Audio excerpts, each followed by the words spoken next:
Good morning, everybody. Thanks for jumping in. Welcome to the Power Hour, where the hour is coming up and the power continues. My name is Ricardo Berries. I'm the chairman for the Global Opportunities Committee of the Atlanta Black Chambers. Today, we are very blessed and honored to have a few guests with us, which I would love for you to hear from. We want to do a few housekeeping before we get started.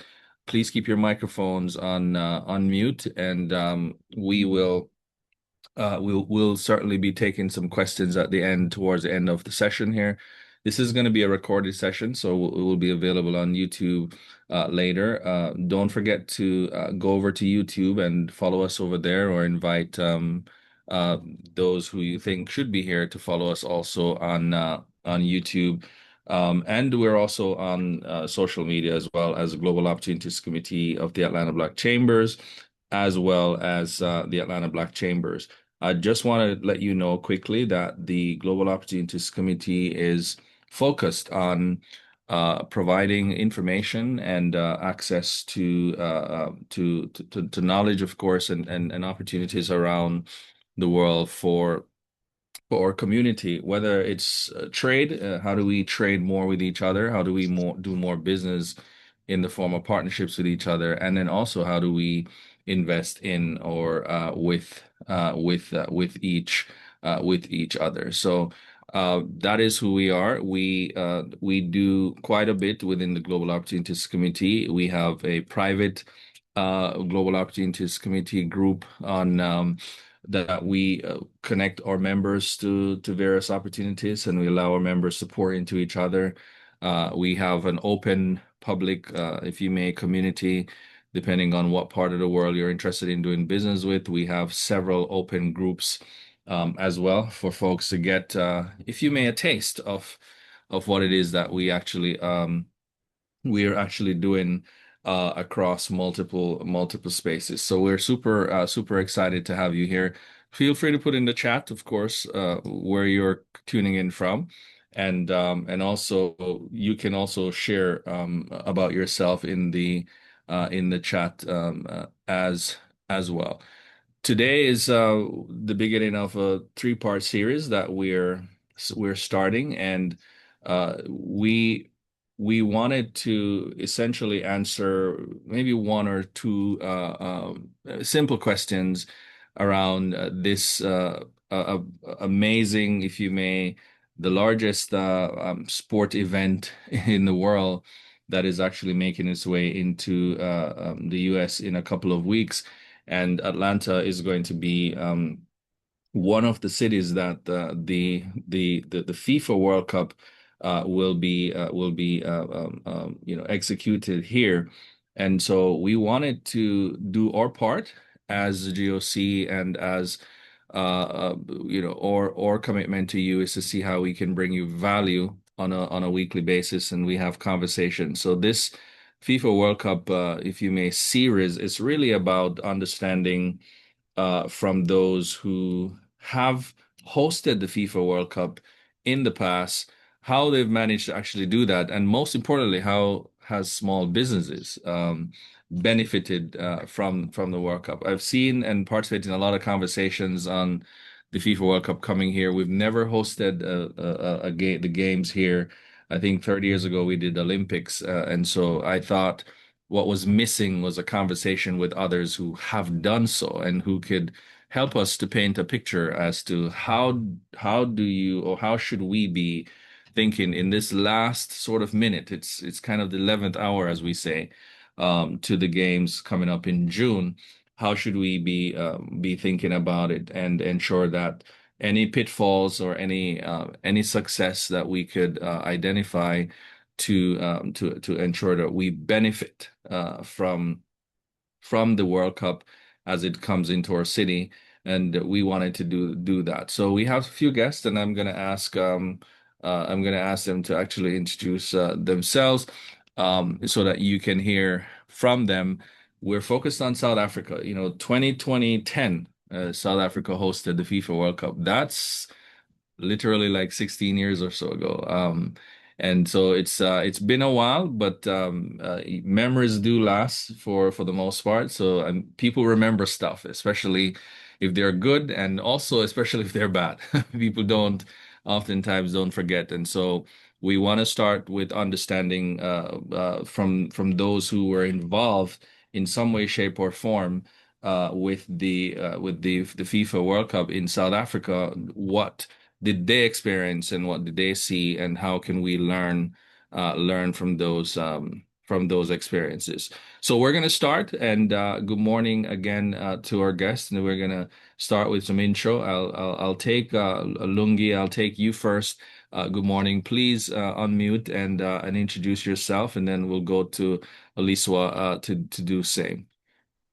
Great. Thank you so much, Ricardo, and to the Chamber for this opportunity, and to the guests that have joined us from far and wide.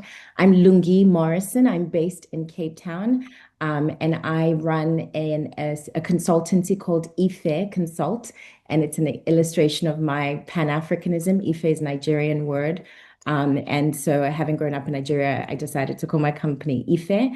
And yeah, it's wonderful to be here. I'm actually an exemplar of one of the outcomes of the World Cup. And so I'll get into that a little later, but I run a consultancy and really look forward to the conversation about the 2010 FIFA World Cup, and look forward to being in Atlanta with you all in a few weeks. Thank you. Fantastic, fantastic. And Poliswa, good morning. Please go ahead and Hi, introduce yourself.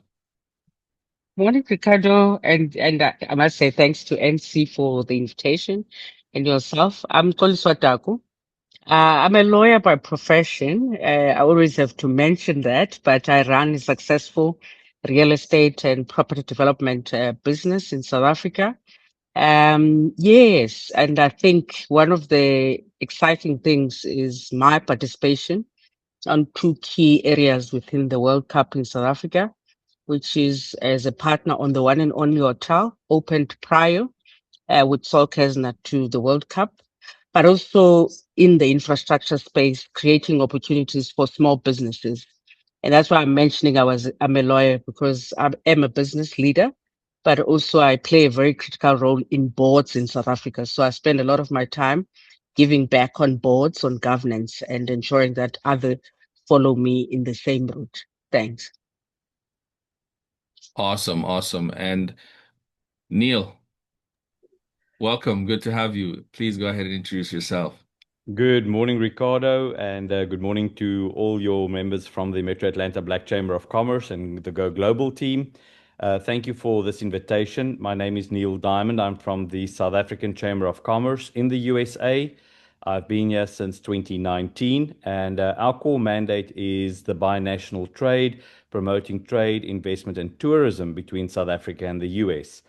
I was directly involved with the 2010 World Cup, first serving in the city of Ekurhuleni, and then later being a city manager for the city of Mbombela, that was one of the host cities. So I'll be sharing some insights of our shared experiences, specifically as it related to economic development and small business development. And my role here today is to ensure that we look at promoting and developing our small businesses, not just in Atlanta, but also from South Africa that would like to take part in this opportunity and see how we can take hands across the Atlantic. Thanks, Ricardo. Yeah, absolutely. And I did invite Pelicia and Como to jumping on this conversation. You probably didn't see her on the flyer, but she had played an instrumental role, we understand, on the World Cup itself. And so I wanted to say hi. Pelicia, thanks for coming on, and Camera, good afternoon. Please go ahead if you may and just introduce yourself quickly. I just noticed you into the chat, but go ahead and introduce yourself quickly for us. All right. Thank you so much. Am I audible? Yes. Thank you. My name is Peli Sangomo. I'm a development economist based in South Africa, and I do regional integration work and establishment of a strategic catalytic fund in the continent.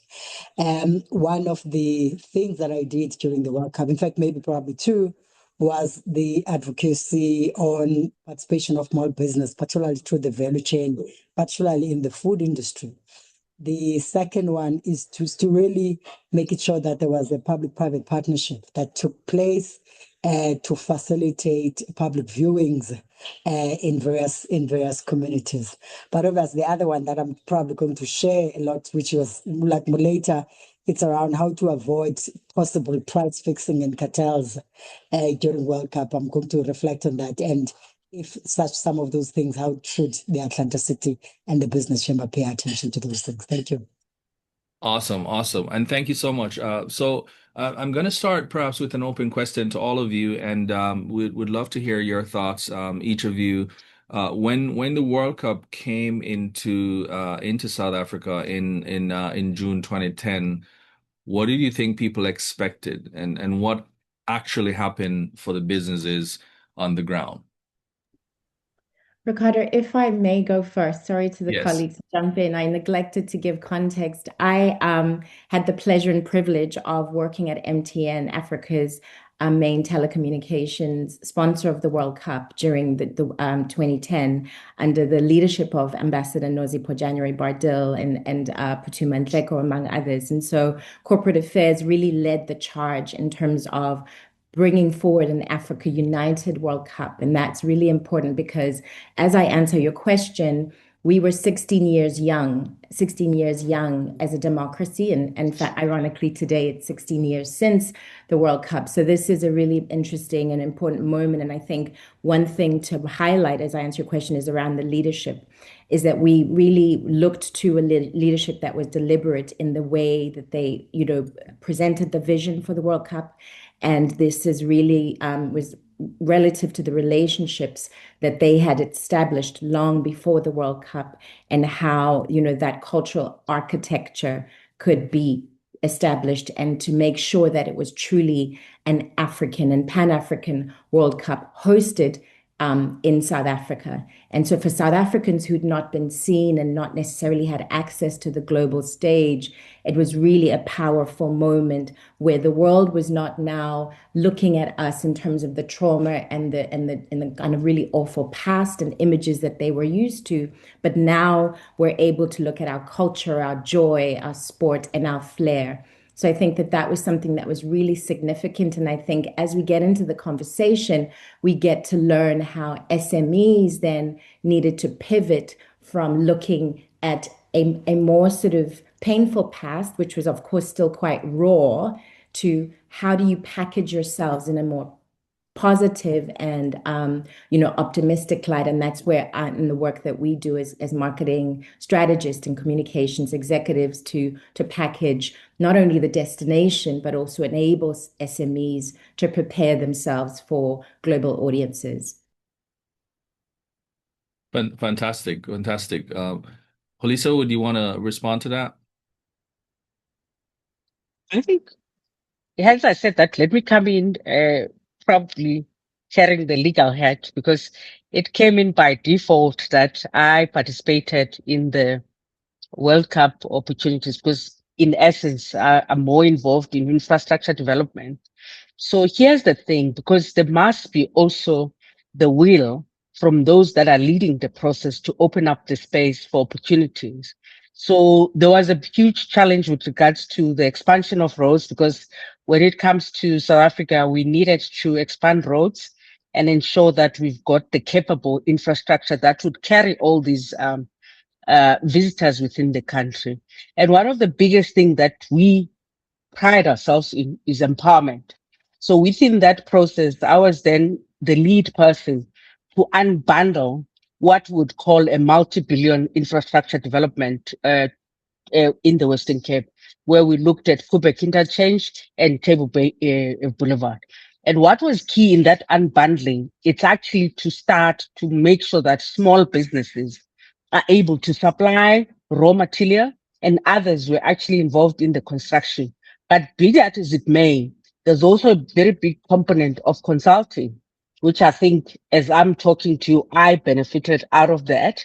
Now, not necessarily on implementation, but mainly on consulting. So I made some good money out of the World Cup within a short space of time, just opening opportunities for other smaller businesses within the space. But beyond that, with what we are discussing, and I heard you talking about immigration and the challenges that people are looking at with regards to participating in your part, is actually the education around being able to have a seamless process within this period to make sure that people are arriving in your country and also are able to have the opportunities that you would have outlined to them. So we also had at that specific time the one and only hotel, which I want to indicate that even though it is a six-star hotel, but there were various opportunities that were created for smaller businesses within that, because you've got these big chaps that are coming in, and players for that matter, who operate at a higher level but require the services of smaller businesses, be it from a tour operator perspective and as well as also various opportunities that would be there. So for us, those were the great moments and exciting opportunities. And I think we are in 2026. There's quite a lot of digital opportunities that are available that smaller businesses should appreciate. But what was key is for South Africa is make sure that Black businesses, small ones, do get, and we ensure about 20% of that multi-billion project goes into the hands of local people and as well as also small businesses, which I'm proud to say that we grew from there because the World Cup became a platform for us to also grow our businesses from a small to medium environment and beyond.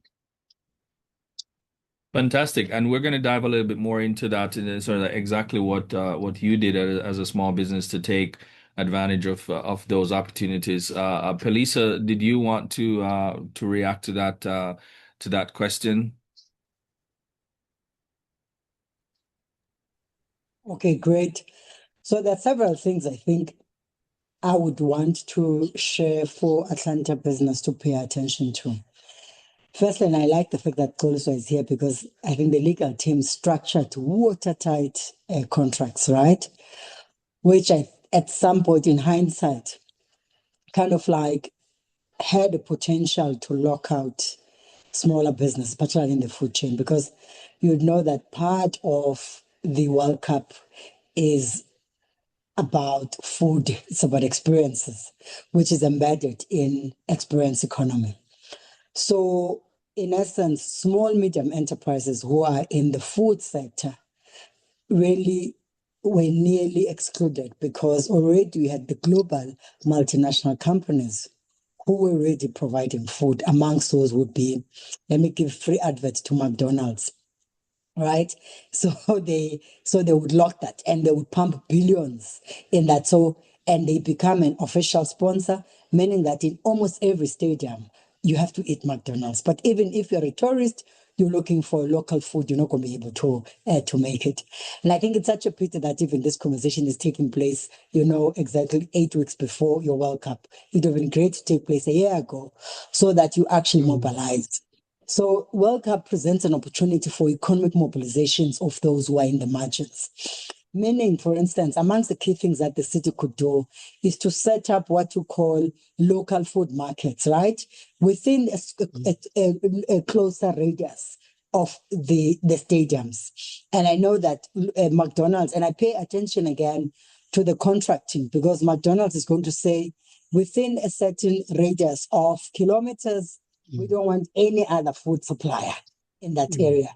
So you need to then say, all right, for instance, at least in the 10-kilometer, that's one. I think the second issue is the community parks, right? Community parks enter into partnership with the companies that provide, that are in electronics, provide TV and flex screens.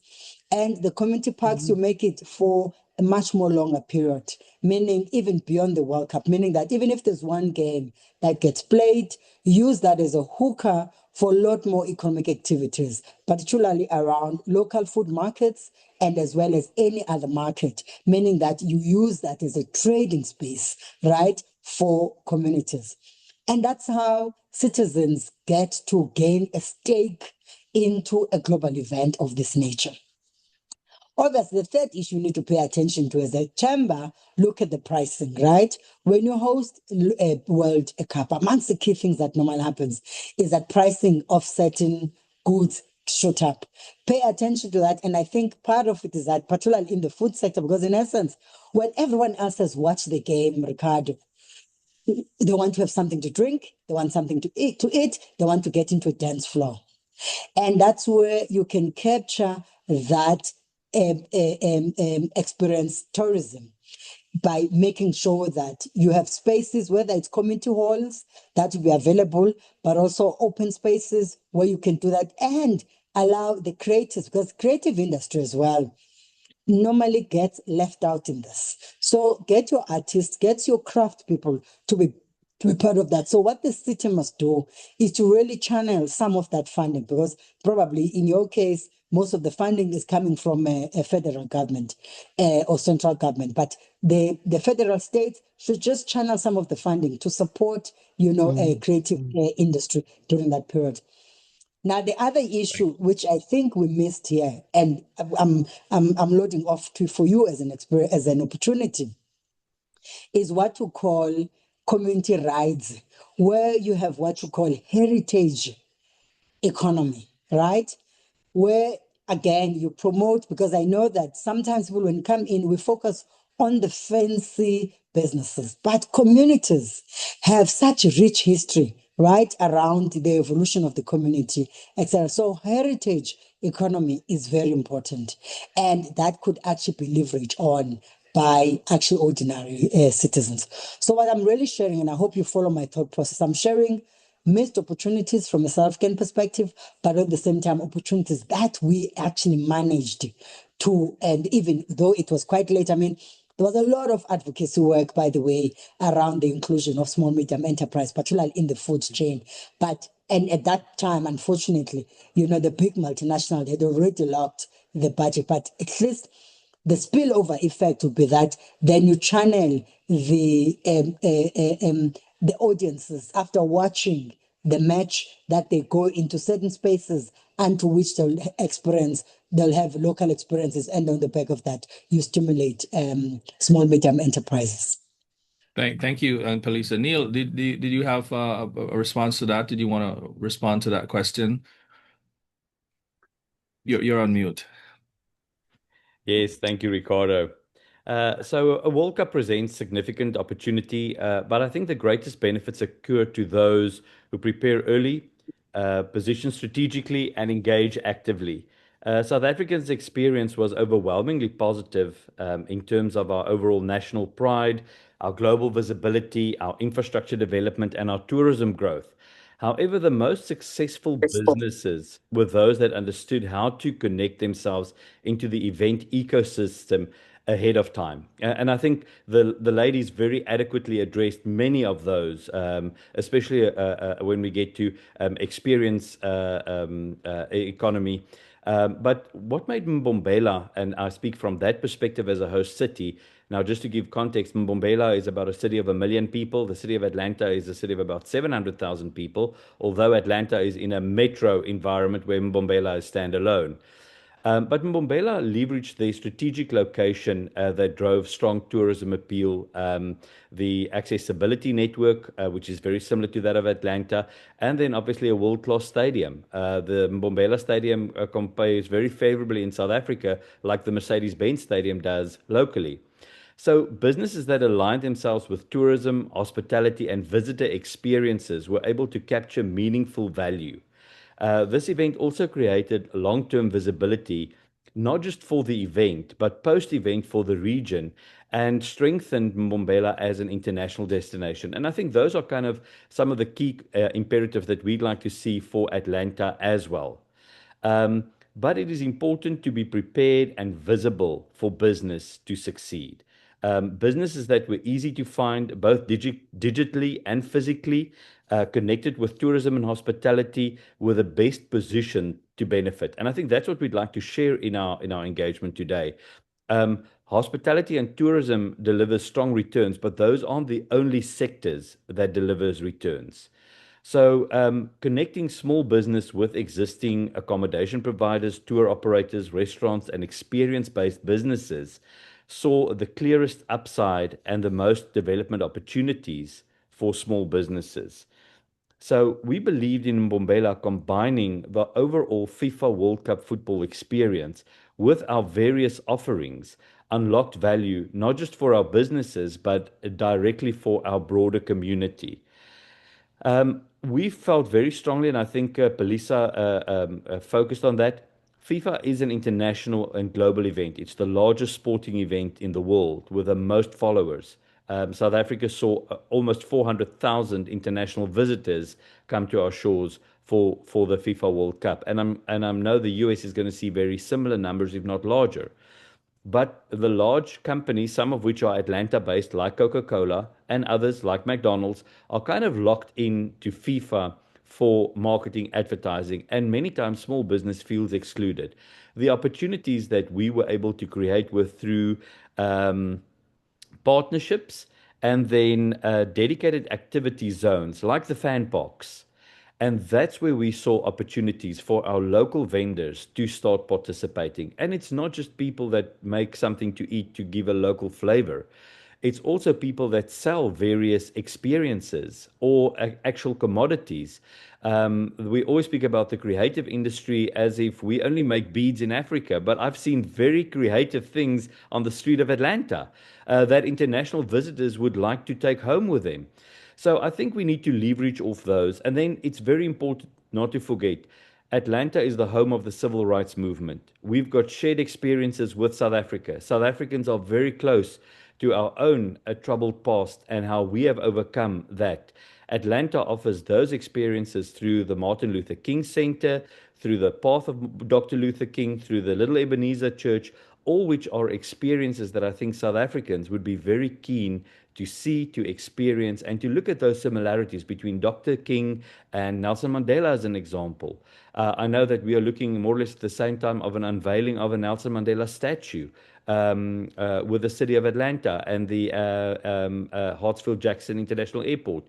So we need to capitalize on those. The most important thing is how do I plug in my small business into the overall event? I'm going to stop there and then I'll add some additional details later. Thanks, Ricardo. Yeah, no, thank you, Neil. And it's a question that I want to ask you. How so that sounds really good. That sounds lovely. And but how? The question is the how. How do small businesses plug into this sort of opportunity? What's your uh, top two or three things that a small business that's listening here today can leave and say, I'm going to actually do this to ensure that I get access to the opportunity or I don't miss my chance? Like how, talk a little bit about the how for me, Neil. I, Neil, I'm going Thank to you. jump in there quickly because I wanted to, sorry to, I'll let you go. I wanted to because Sistoliswa and both spoke about this.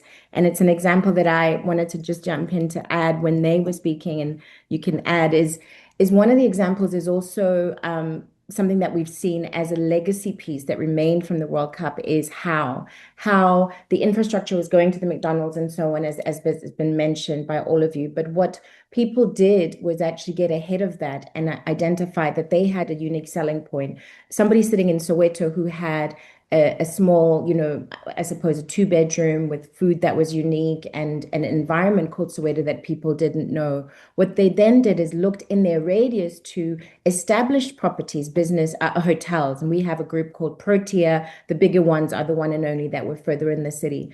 And a small example is a lady going to an existing hotel and saying, I would like to offer this package to as an additional tour to your hotel that would then bring the hotel guests who were existing into the township at the time, which I suppose the narrative would have been the fear mongering and the sort of anxiety about going into Soweto.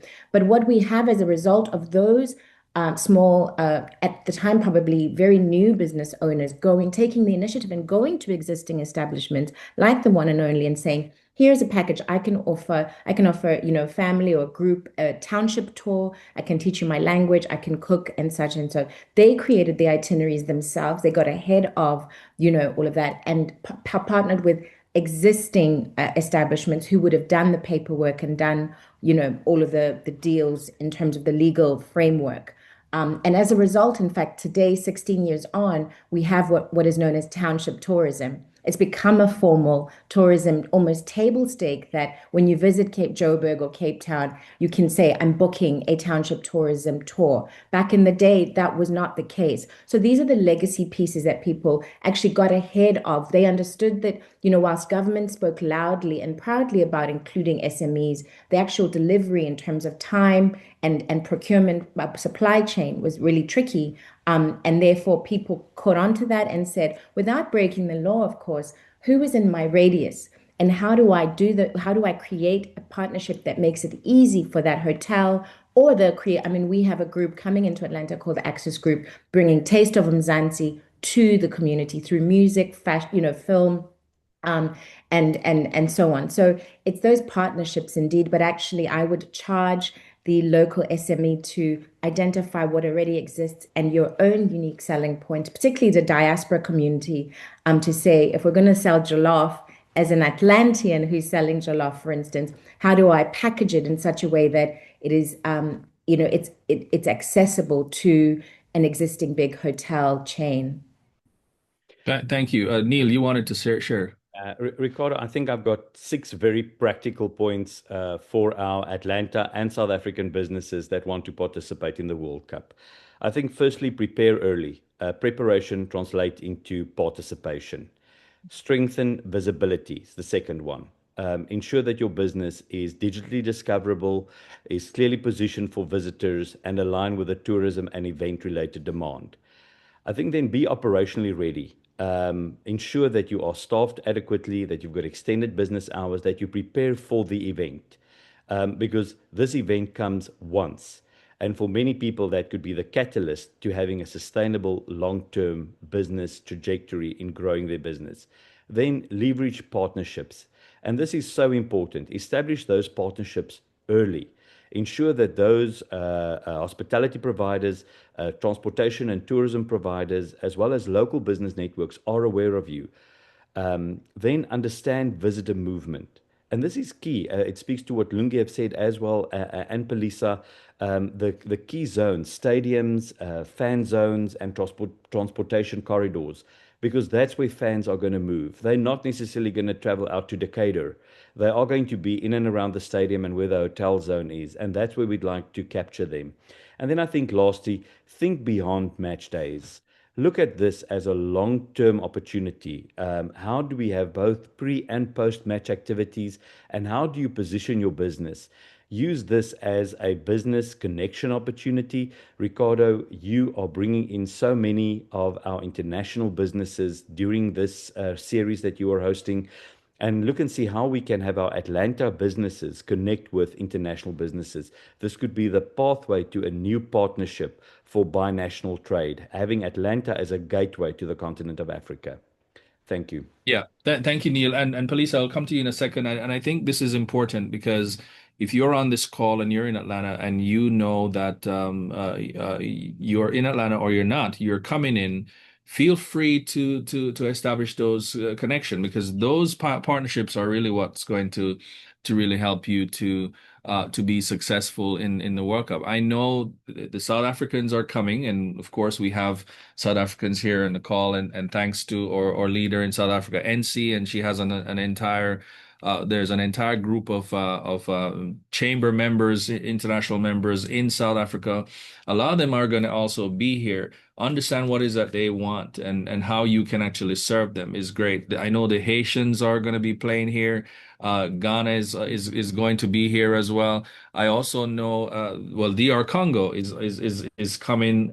Cabo Verde. And last week we had our fabulous co-chair Jennifer hosted the conversation with Cabo Verde. So this is and this is a really 11th hour. This is last minute, and I wanted to make sure we get something in there so that we have a clear understanding of how do you get a piece of this, if you may, pie. Pelisa, go ahead quickly. You wanted to respond to that.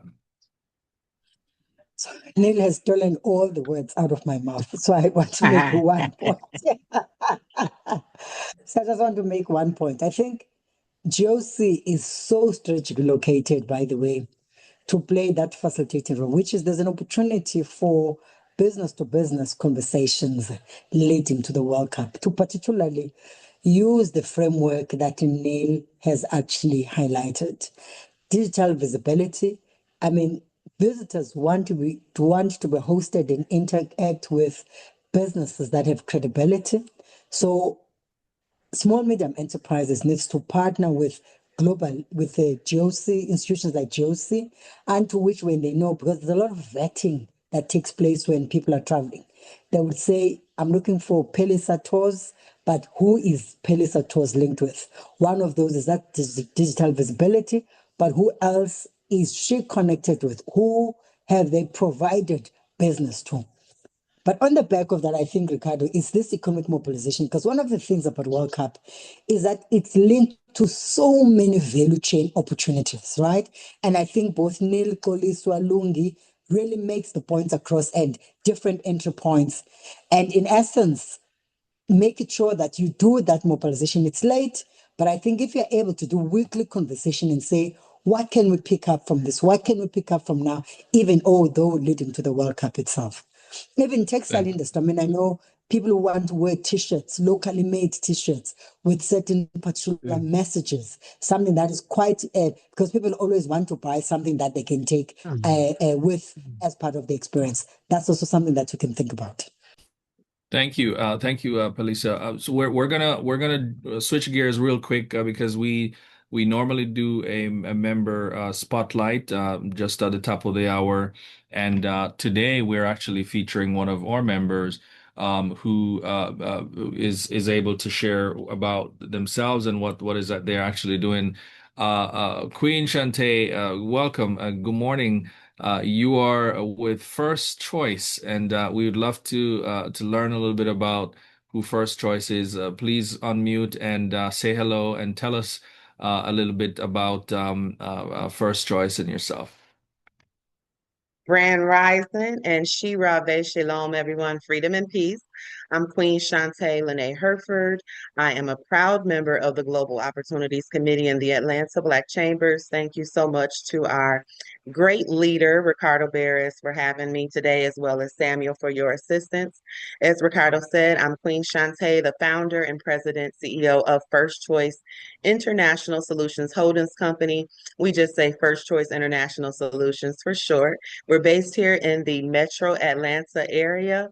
We're a global development consortium operating at the intersection of government, enterprise, community, and helping to structure opportunities that move us from vision to execution. So at our core, there are 4 key areas that First Choice focuses on, and that's strategic advisory and deal structuring for sovereign and sustainable solutions, also project management and implementation.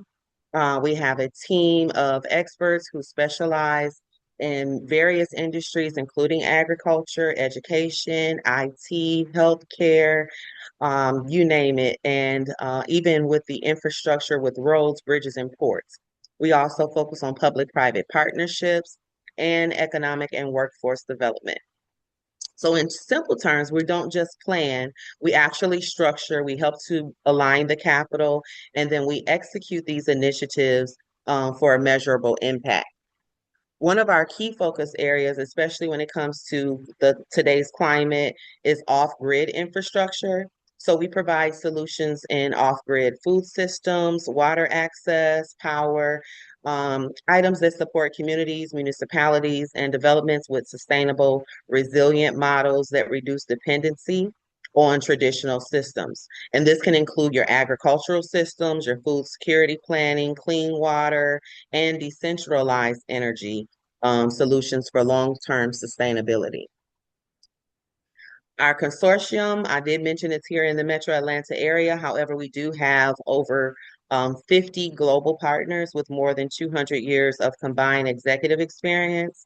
And this includes 15 plus regional and country directors who are positioned worldwide to support client engagement and project execution across multiple regions.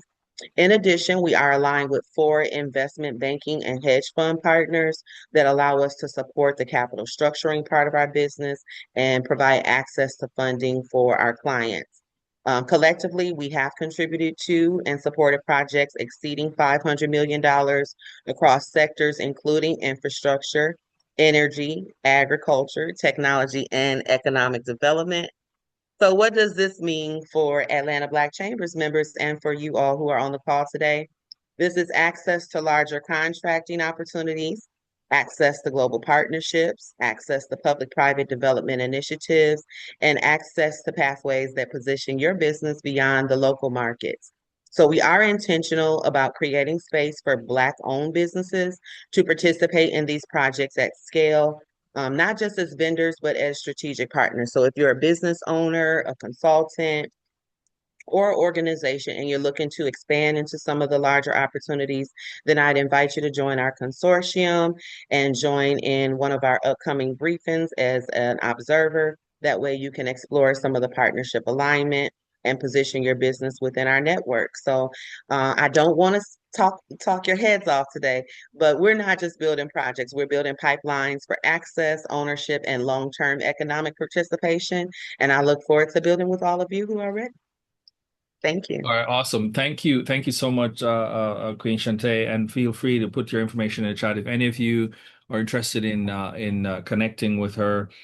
She's a GOC member, and it's what we do is we use this platform to ensure that businesses can connect. So we're going to get back to the subject of it, and I wanted to direct this question perhaps to Lungi and Holiswa. The Atlanta Black Chamber, by and large, we have predominantly a lot of services businesses, and many of which may be thinking, I'm a consultant or I'm an attorney and I'm a realtor. How am I going to benefit from the World Cup? World Cup really is about food. Please keep your microphones on mute, guys. The World Cup is about food.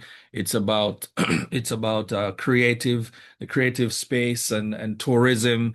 I don't have anything to do with that. What do you say to those people? Because you apparently, while the World Cup was in your town as a service provider, you said you made a lot of money. So how did you even do that? Please go ahead and unmute, Lungi. Go ahead. Okay, I see Sis Collins was laughing. Do you want to go first and I go after you? Go ahead. I think Sam, World Cups come once, and as I've said that through, I'm a property developer for 26 years, but then being a lawyer presented itself as an opportunity because Pelisa spoke about this. People must just open themselves to the opportunities now. So there's various relationships that could be created through advice, through agreements, through location, through those that are looking at doing business actually in Atlanta and permanently locate their businesses post the World Cup. And some of those arts and crafts import and export products that are going to be coming into this space requires the necessities of consulting businesses to support them. Even with the players, as we've said, some of them are looking beyond just coming to play, but probably to invest in the area.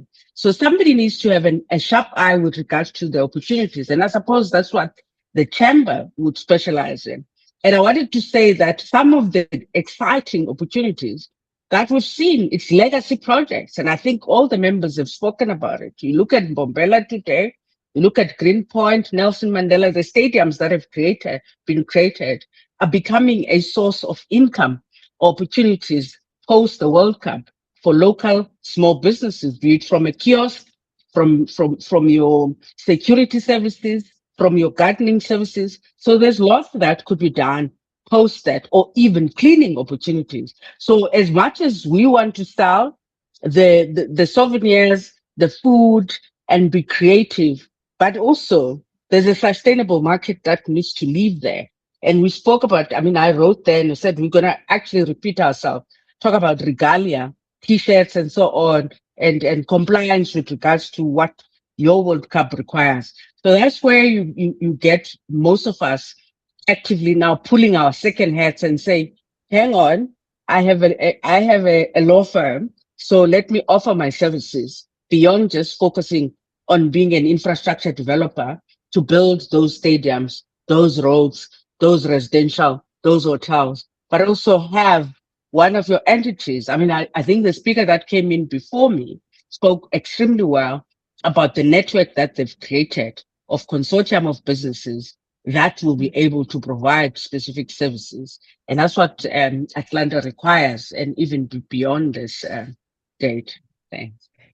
Thanks, Iskuza. I couldn't agree more. And I think one of the two things I'd like to say, it's also about understanding the value chains that are two-way. On the one hand, it's for service providers in the services sector to understand that there has been an upswell of visitors coming into South Africa as well. And so Atlanta-based businesses like Massive, who I'm going to give, a shout out to, people like Snake Nation who live here, even Milk and Cookies, the festival a team who host festivals here. Whilst that is still creative economy facing businesses, but they would need Atlanta-based services, legal teams, designers, digital teams. So it's also understanding the value chain as two-way, and that we have had people come this way who are based in Atlanta who will need services and continue to need support. I think we are also organizing ourselves based on 16 years of experience to come into Atlanta and create those business fora. So verticals that look at just a business roundtable that convenes as ourselves, plugging Taste of Mzansi as a fora that's coming into Atlanta and hosting a business roundtable, looking at property, looking at, if you're in the fintech space, and ensuring that we can support a proactive engagement with the services industry, and particularly, hopefully, in partnership with the chamber. I think aside from that, a last opportunity that I would put on the table is how, what we in South Africa call the tourism indaba. And indaba basically means coming together. This is now hosted year on year in South Africa, but again, we want to create a little small pop-up tourism indaba in Atlanta that allows people to, in the tourism space, look at itineraries, what we call the trade are the hotel owners, the car services, all the tour operators. How can we have a mini tourism indaba that not only sells South Africa, but looks at the diaspora, the Caribbean community? How can we cross-pollinate intra-Africa trade? So it's creating verticals, business services verticals that will allow, if you're not in the food industry, but you're a services player coming into a business roundtable for a morning, and perhaps with the chamber, and having those conversations and driving FDI, foreign direct investments. Yeah, thank you, Lungi. And it's interesting that you said the understanding the value chain in which you operate, and if you can connect the dots, there is always something that you can map to this experience that's happening. That is pretty awesome. Neil, I wanted to ask you specifically as the president for the chamber and the chamber in terms of some of the things that you know that the small businesses here they benefit from. You sit at a very peculiar, if you may, in a very peculiar position. Interestingly, because you are South African, but you are also based here in Atlanta, and you also operate a chamber, and so I think that's a very, very awesome place to be in. What do you say to those folks who are saying that, I'm a professional service provider, Neil. I don't have a product to offer. I'm not able to create any socks or jerseys or crafts. What do you say to those folks who are thinking, I'm going to be left out because I don't know what to do? Ricardo, thank you, and that's really a great question. And there's many businesses that in South Africa also miss out on the opportunities because they were not able to align their product or service to the event of the FIFA World Cup. In this case, I would like to encourage our business people, as entrepreneurs. We are creative, we are innovative. We've taken the plunge not to work for an employer, but to be employers ourselves. And in that regard, we need to constantly reinvent ourselves. Business has got such a broad shifting environment on a regular basis. See this as one of those earth-shattering shifting moments, defining moments where you need to say, but how could I, in my service that I provide that service or make slight amendments to my service to benefit from the World Cup? The reality is, if you don't align yourself to the World Cup, the World Cup's not going to align itself to you. But what it does, it brings a very broad cross-cut of people from across the globe into your local market. And you need to say, how do I serve those people, those visitors, those soccer fans that are coming to the city of Atlanta? And sometimes it means that you need to partner with somebody. And one of the key points that I shared was leverage partnerships. Look and say, if I don't currently have the product, how do I partner with somebody that does have the product? If I'm in proximity to the corridors where tourists will be moving, maybe I have got a relationship with somebody out in Decatur, or in Lithonia, or in Dahlonega. And how do I partner with those people and those businesses to bring their service closer to the stadium? So it may not necessarily be your core product, but it could be a partnership that could unlock those benefits for you. At the same time, making slight amendments to your service could give you the opportunity to benefit out of the Soccer World Cup. And if nothing else, if you are really like, hey, Neil, my business just has got no connection points with the Soccer World Cup, use this as a marketing opportunity. Use this as an opportunity to access those broad amount of tourists that are coming through. Somewhere, somebody is going to see you. You've got visibility, accessibility. Translate that into really relationships, B2B connections that you could profit from. And once again, we are speaking out to an audience not just within the US. We've got South African businesses. This may be an opportunity for your small business to expand globally. As a chamber, that is our core mandate. Binational trade. Use this as an opportunity to see those new businesses from South Africa that may be here or could potentially want to be here. And that, Ricardo, that's why I want to thank you for this platform, because it really connects us across oceans. So those are kind of my thoughts about your question. Thank you for that, Ricardo. Sorry, Yeah, Ricardo. wow, that's powerful. Thank you. Thank you. Lungi, you wanted to respond to something. Yeah, and I want to thank NC as well, who's our South Africa representative in the GOC, but to also add to what Neil is saying in the very short phrases, people who may not be directly and perhaps adjacent, social impact. I mean, it's something that impacts all of us, is those people who may not be financially in a position, but are working in underserved communities. Social impact is what happens afterwards. What about those communities where there's need? We know that very well in South Africa, and of course, communities in Atlanta that are, in the kind of marginalized sectors. And there are a lot of NGO workers or not-for-profit workers who work in that space who may not be B2B, but now they have a world of corporates and business people under their doorstep or at their doorstep. How can they prepare and package themselves to be able to leverage, people who want to give back whilst they're in Atlanta? So I think social impact is a really important consideration for those businesses and services that may not be directly linked. Fantastic. And thank you, Lungi. Now, guys, if you have any questions for guests, please raise your hand, or you can put the question in the chat. It's that time that we take questions, and then it's also our time that we ask you questions as well. So we're gonna drop our poll, and you can feel free to answer the questions in the poll as we come up on the home stretch here. I see Lorian Ravelier. Please unmute and ask your question. Yes, hi, good morning, everyone. So I am a member of ABC and I am in New York. And I wanted to know, how do I get information in attending the World Cup with my business? So how do I get to first say what the business is, and then you guys will say, okay, this is something I think that will be excellent to be at the World Cup? Or do I just show, like, how, if you want to get in on the World Cup benefits of introducing your business, where do I start? Yeah, I think that's a great question, and I don't know if any of you guys want to answer it, but maybe I can quickly just jump and say there are some resources from the chamber where we sit. We see a lot of end-to-end opportunities, and you may not necessarily see those because you're in a vertical. Showcase Atlanta, for example, is one place, one resource that you can go to and see, this is for suppliers, people who are looking for suppliers and people to work with.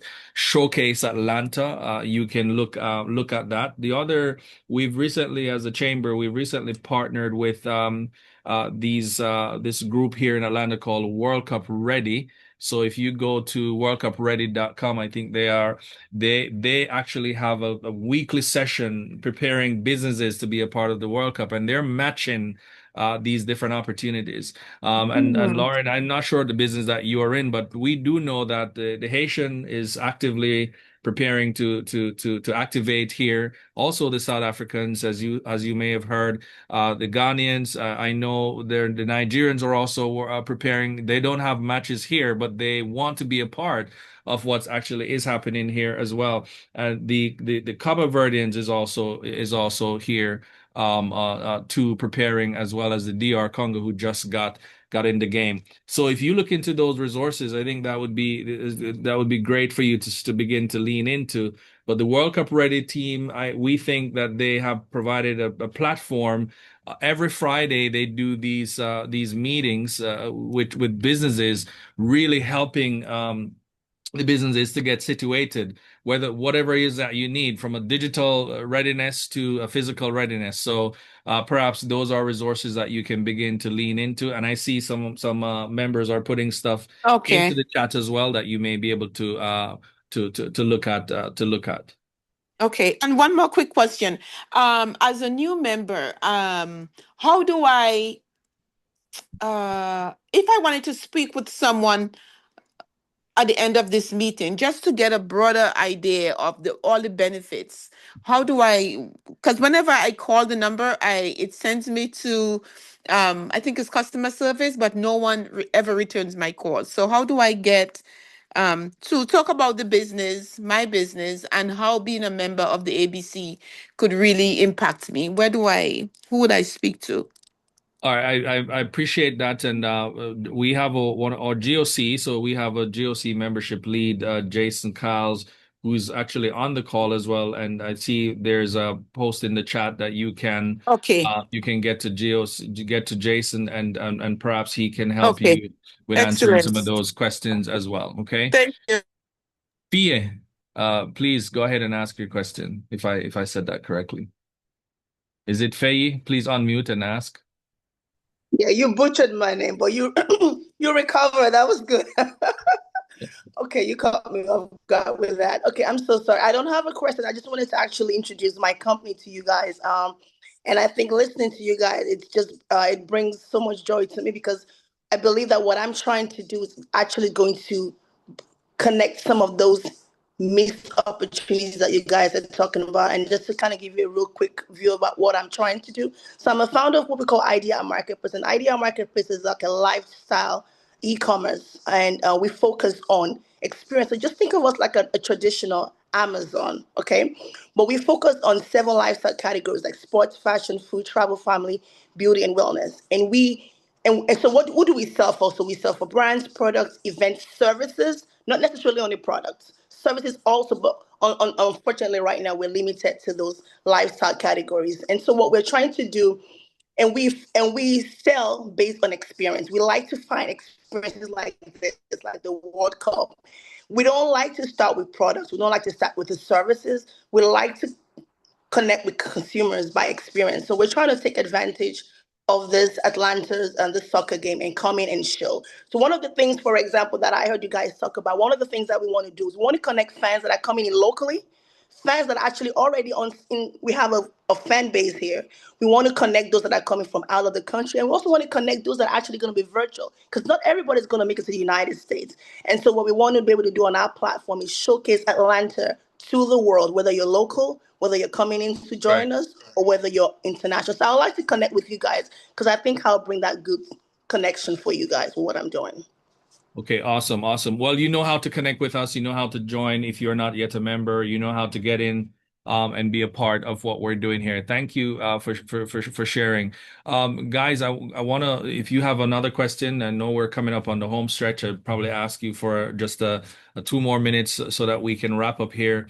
But I wanted to give you an opportunity to ask our guest any question, but then also you an opportunity to respond to the poll that we have here. So far, 75% of you are saying that FIFA can actually be a catalyst for small business. So you do believe, you do come here with the belief that this thing can actually work. It's going to be up to you now to actually make it work.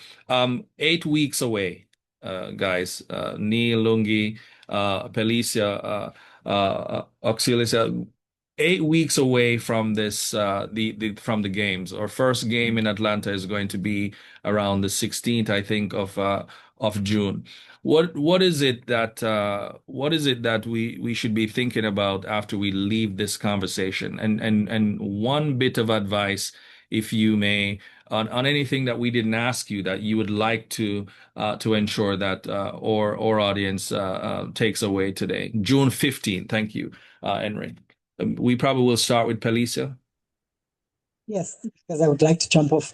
I think two things for me. I think it's the issue of coordination. I think GOC, your brand equity, people can really write on the back of it. You mobilize small business. The second one I forgot, because I'm a public policy specialist. So one of the key things is partnership with government. Government needs to step in to support resource businesses that really require support, but also to introduce what we call special regulations to facilitate. I mean, I know some regulations, for example, will not be expected to, there will be regulations that limit the use of certain facilities at certain time. So you need to, municipalities and Atlanta government must really adopt a lot more flexible approach in some of those regulations. And I think GOC could really look to it and say, what could be public policy impeding factors for us to be able to do business? For example, I know if you want to close the streets for street markets, for instance, you need a specialized license. And, Atlanta needs to really relax some of that regulation. As part of the legacy, set up a World Cup fund that supports small, medium enterprises as going forward as a legacy. Thank you. Thank you. Thank you so much, Felisa Lungi. I would really say at this 8 week stage, really plug into organizations like the GOC because it's information, it's access, and it's being prepared. And whatever your vertical is, it's about knowing what you need to know about, the kind of what's going on and where, and then how can you organize yourself and prepare yourself. 8 weeks is a short time. We're all in the same boat, but I think it's awareness and access, and then preparing yourself as best as possible. It's going to be overwhelming, but I think really being focused with that is key. Thank you so much for the opportunity. Thank you. Thank you as well. Neil? You're on mute, Neil.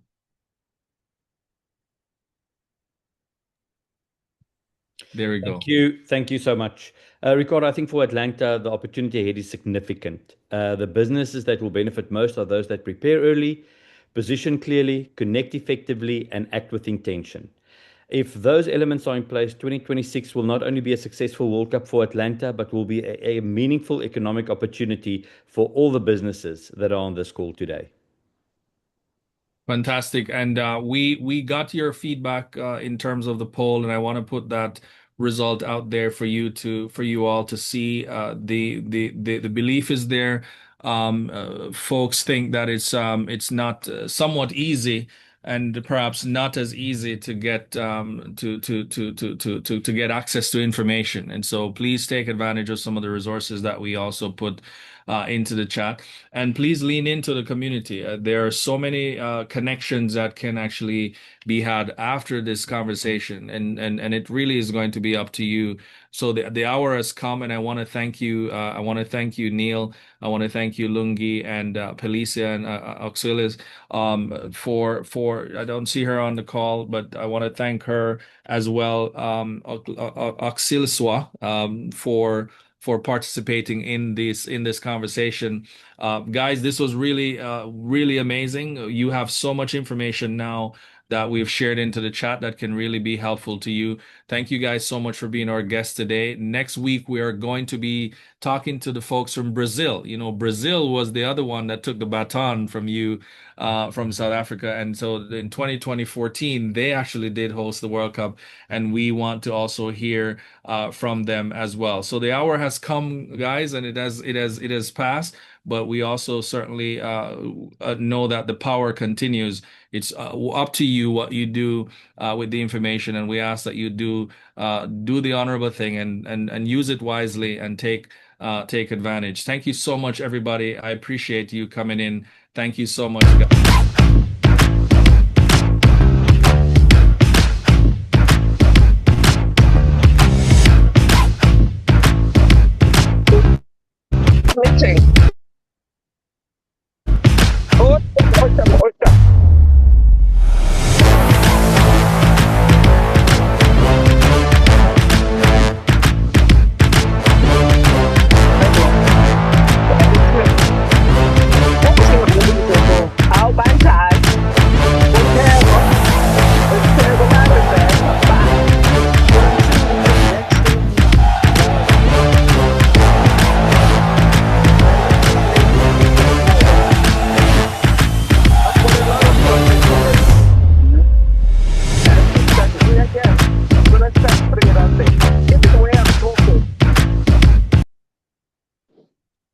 Thank you, everybody. Have a good one.